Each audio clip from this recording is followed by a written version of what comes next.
Hey guys, and welcome to the Working Money channel. Santo Sumo Saba on Twitter posting this: no matter how unhinged a person might get when some of us talk about the importance of builders, the reality is builders do matter. I don't know who's getting unhinged when they talk about building on the XRP Ledger, and she says a lot. Leave that task to one centralized company to build out the XRP ecosystem.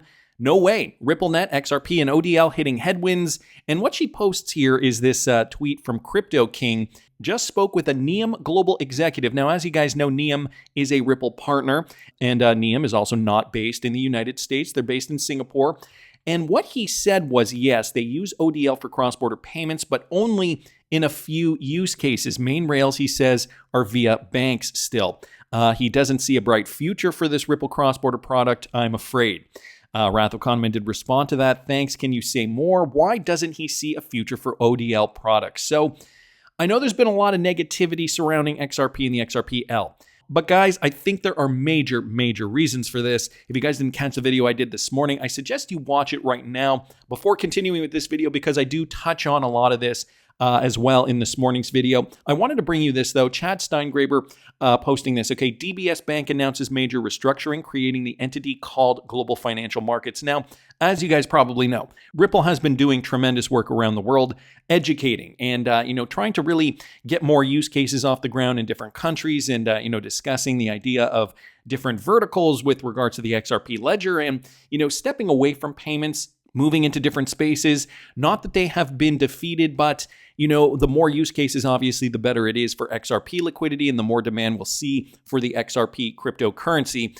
So they are merging the brokerage arm of Digital Asset Exchange, or DDEX, or DEX, Decentralized DEX, and Treasury Division into a single group. So guys, this was the statement here from DBS Bank. For those of you guys who might not remember, Ripple did get another win as major DBS Bank of Southeast Asia tags Ripple as the cheapest payment settlement method, and this was from August of 2019. So now DBS here is saying DBS Bank reveals plans to consolidate its equity capital markets, its brokerage arm, DBS Vickers, and the DBS Digital Exchange with the Treasury Markets Division. So the newly formed entity, as I told you guys, is GFM. And guys, that's going into effect March 1st, 2024. The restructuring initiative will see Andrew Ng, the current head of Treasury Markets, leading the expanded division. Meanwhile, Clifford Lee will take on a broader role as head of investment banking, overseeing debt and equity capital markets, as well as DBS Vickers, directly reporting to Ng. DBS also announced that Art Karunchavanovic, will broaden his responsibilities to include regional aspects as the head of capital markets. So they are restructuring. Obviously, they're realizing, this market structure, the new financial system is changing, and they need to modernize along with this. So a major consideration here from DBS Bank.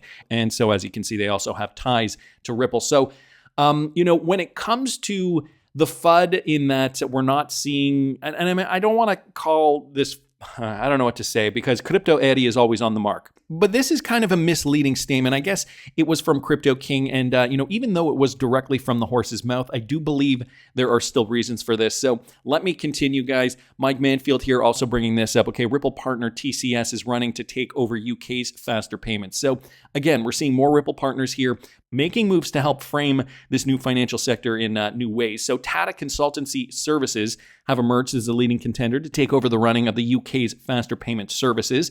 So we know Tata is a confirmed Ripple partner. TSC has edged ahead of current operator MasterCard-owned Vocalink, says Sky, citing people close to the competitive procurement process.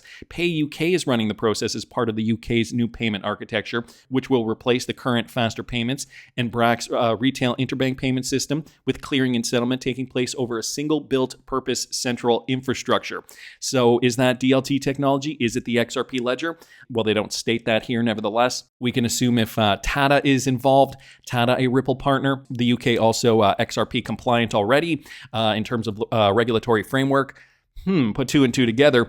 Anyway, in a statement, they said, we have carefully examined prospective vendors and considered all relevant data, competition, and regulatory requirements. We are now going through the necessary regulatory non-objection and assurance process. We will not comment further while the process is ongoing. So this is still underway. We do not have any firm results yet. Nevertheless, wanted to thank Mike Manfield just for bringing this to our attention. Of course, Tata Consultancy Services, as I mentioned, has emerged as a leading contender to take over the running of the UK's faster payment services. years, according to Sky News. And Mike Manfield here did also post this article from 2019 with regards to Tata Consultancy. So for ease of use, you guys can check this out if you are interested. It will be in the description of this video, but wanted to thank Mike for posting that. Now, back to Neum, okay? Talking about this initial tweet here from Crypto Eddie. Back to Neum. Wrath of Kahneman initially posted this about Ripple partner Neum. So Ripple Payments partner Neum has received 2 new licenses in India for prepaid payment instruments, or PPI, and payment aggregators, PA. The cards, I believe, are prepaid INR. Neum uses what was ODL in some corridors, and so will they be using XRP for liquidity? Interestingly, for the acquiring licenses, they are planning an online space for merchants, streamlining fund flow processes and integrating cutting-edge technology into websites for smoother checkout experiences. So here is the article, guys. Neum looks to expand in India with payment licenses. And again, this one's brand new. Neum has received new payment licenses in India as it looks to expand in that country. Now, if XRP is already a household name in India, why would they not use XRP in this particular use case? The Singapore-based real-time payments fintech announced Monday that it had gotten principal approval from the Reserve Bank of India for a prepaid payment instrument license of a payment aggregator license. The 2 licenses will allow the global payments company to offer and improve upon a variety of financial products in the country, from prepaid cards to merchant payment acquiring.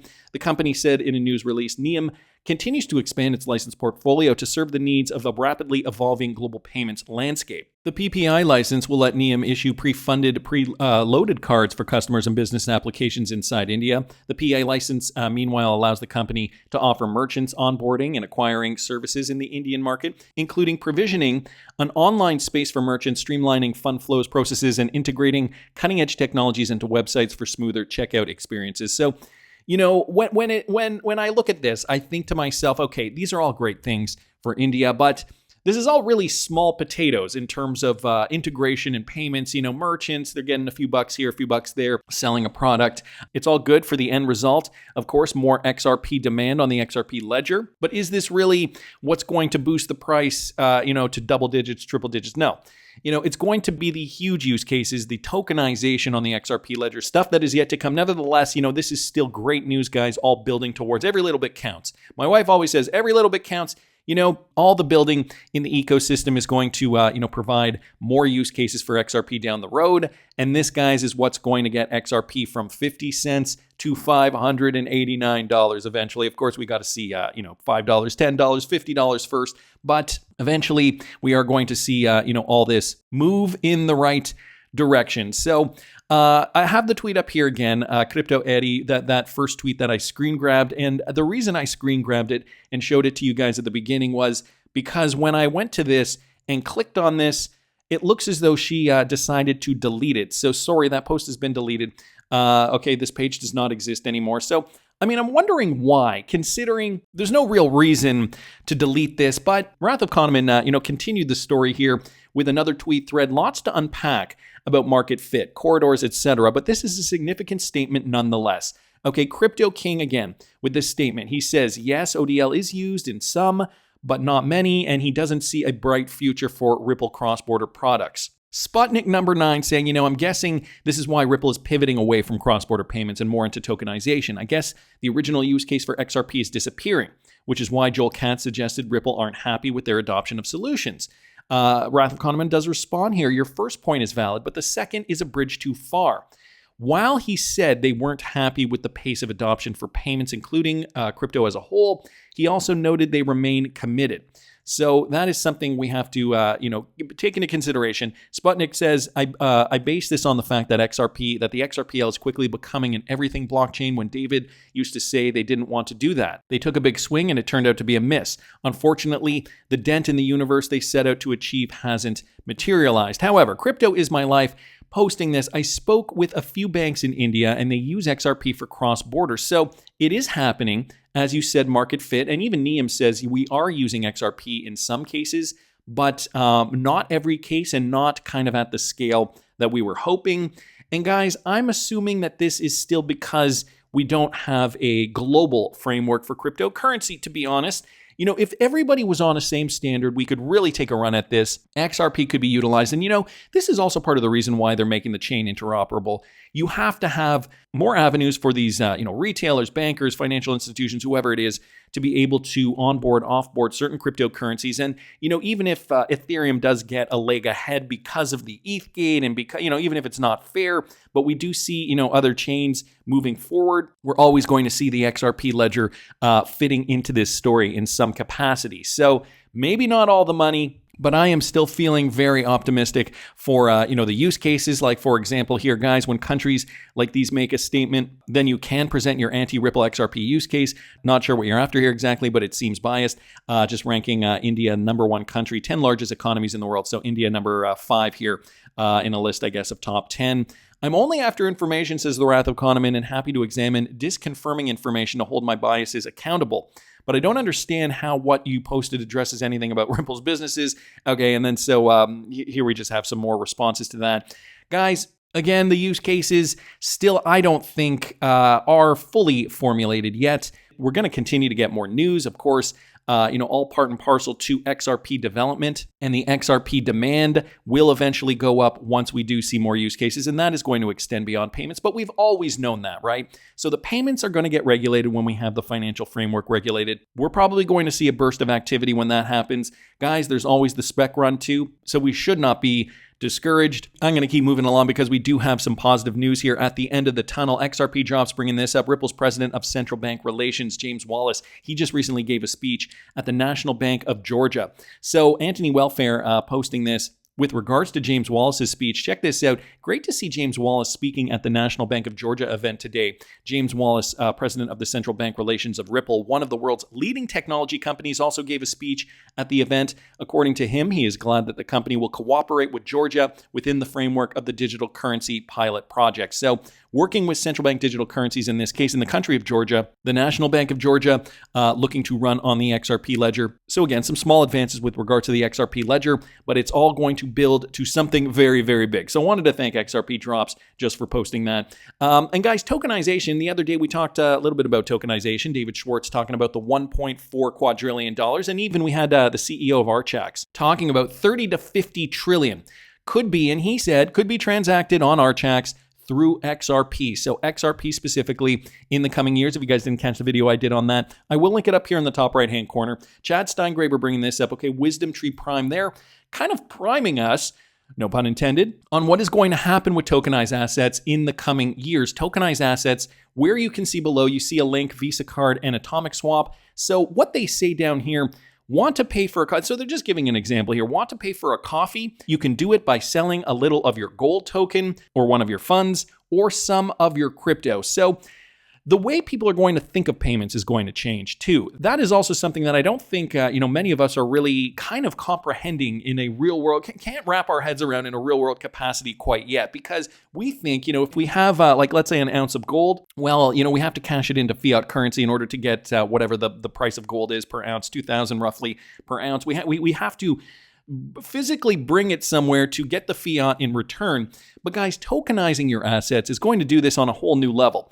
Basically, we will not have the physical asset. It will be tokenized on the blockchain, and then you can use some of that asset to purchase other goods and services like a coffee. And so, guys, this is where crypto is going to really thrive, and those cryptocurrencies that have real-world value, i.e., those that are solving problems, those are going to be the ones that we really should be focused on holding. By the way, for those of you guys interested in seeing what I'm holding, you can check me out at patreon.com/workingmoneychannel. It is only $5 a month. And, I'm going to be keeping some of these cryptos. I'm going to be selling some of these cryptos. There's reasons for both. And so if you guys feel like you did not cash out enough cryptocurrency in the bull run of 2021, because I know there's a lot of you guys out there, I'm in the same boat. I cashed out some, not as much as I should have, but I have learned my lesson and I have a new strategy moving forward. So patreon.com/workingmoneychannel for those of you guys interested in following me, because again, some of these cryptocurrencies are going to have real world utility and some I'm just trading for pure profit, baby. One of those cryptocurrencies, one of the ones in my legacy portfolio that I'm going to be talking about to my Patreon subscribers is Algorand. And Mr. Man here just posted this Algorand 2024 roadmap. Now, I'm not going to go over this in too much depth. But I just kind of wanted to give you guys a brief idea of what's going on here. The 2024 Algorand roadmap, of course, Algorand has been one of those cryptocurrencies that has seen its fair share of being beaten down. Let's just bring up the ALGO token here real quickly. A great purchase, I think, especially at this point in time. Again, I do have it in my legacy portfolio, which now, since it did get beaten down throughout 2023, the majority of 2023, it is underwater, unfortunately, but it has rallied significantly here. So I do think this particular coin does still have a lot of potential in this coming bull run. But here they're talking about, their strategy moving forward. And I will link this in the description of the video here. So the Queen's Gambit, just giving some headers here, non-archival relays, consensus incentivization, also P2P gossip network. And they give you guys just some diagrams here showing how the network is going to be functioning. And then a glimpse into 2025, embarking on the next chapter of innovation in 2025, Algorand will continue to pursue technical excellence, further solidifying its commitment to redefining accessibility in blockchain. We will introduce support for even more programming languages, incorporate more world-class tooling and debugging capabilities, promising an unparalleled development experience.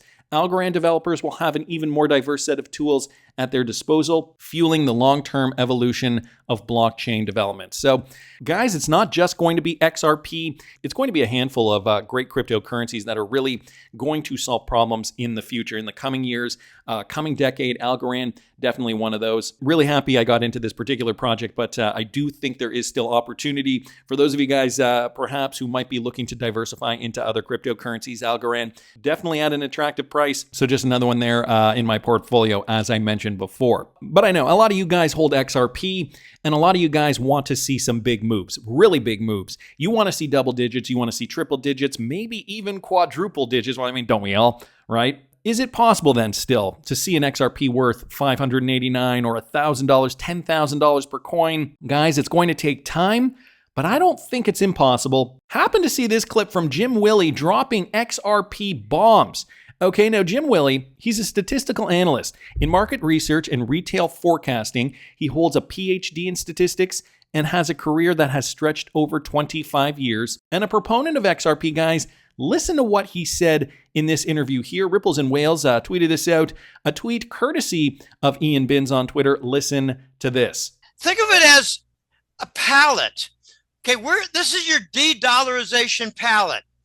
You got the ruble, you got the yuan, you got XRP, and you might have a couple of others over time. That's your palette of de-dollarization options. Okay, I think XRP is going to be, they just announced in the BRICS that they're going to use it as a transition bridge currency. Not in heavy volume, and I think, and as they use it, we might see the XRP coin go up in value. I've been saying for a long time, I expect it to go up in value, and then they're going to increase the market cap, and that will allow them to square their market cap, increase their number of coins, increase their market cap, and square their total. Okay. It's going to be one country after another that uses XRP. Now, I did a consult call. It was somewhere around May, I think. It was a guy from Qatar. And he said, Jim, I'm an Arab, and you see my Arab name, and his English was perfect. And he said, I want you to know that I spend a lot of time in Saudi with my business. He was involved, let's just say he's involved in the support equipment for the oil and gas industry. He was not an oil pumper. He was not a gas pumper. He was in the equipment. He said, I spent a lot of time in Saudi, and I spent a lot of time in Bahrain. And, you know, we don't pronounce it right. It's Bahrain, Bahrain, Bahrain. Okay. He said, Bahrain is really interesting because they allow liquor in bars. They allow dancing in discotheques. They allow bikinis on the beach. And they got some ladies who take it all off in certain strip clubs. I'm sorry, gentlemen clubs. Yeah, they're gentlemen. I forgot. He said they're using XRP all across the Persian Gulf. And I said, tell me where. He said, you see it on cell phone bills. You see it on water bills. You see it on electricity bills. I said, okay, so the utilities. He said, yes.